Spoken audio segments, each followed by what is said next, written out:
In the biblical story of the Tower of Babel, all of humanity once spoke a single language until they suddenly split into many groups unable to understand each other. We don't really know if such an original language ever existed, but we do know that the thousands of languages existing today can be traced back to a much smaller number. So how did we end up with so many? In the early days of human migration, the world was much less populated. Groups of people that shared a single language and culture often split into smaller tribes, going separate ways in search of fresh game and fertile land. As they migrated and settled in new places, they became isolated from one another and developed in different ways.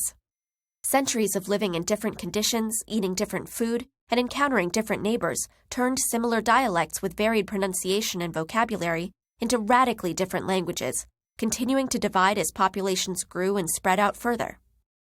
Like genealogists, modern linguists try to map this process by tracing multiple languages back as far as they can to their common ancestor, or proto-language.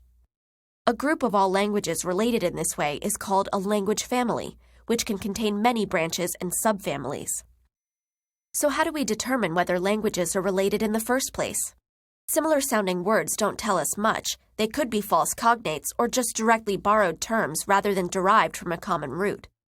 Grammar and syntax are a more reliable guide, as well as basic vocabulary such as pronouns, numbers, or kinship terms that's less likely to be borrowed.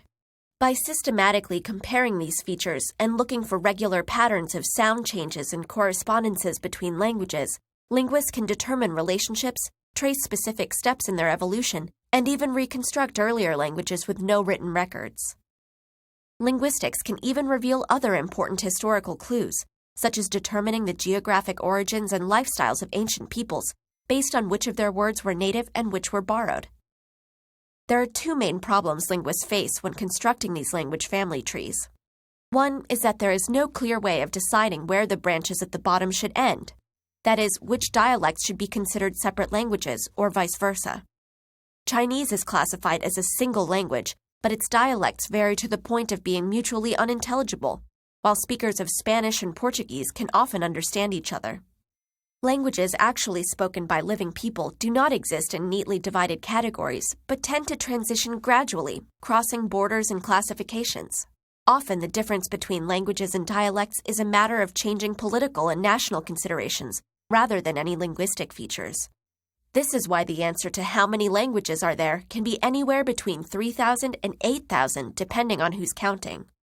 The other problem is that the farther we move back in time towards the top of the tree, the less evidence we have about the languages there. The current division of major language families represents the limit at which relationships can be established with reasonable certainty, meaning that languages of different families are presumed not to be related on any level. But this may change.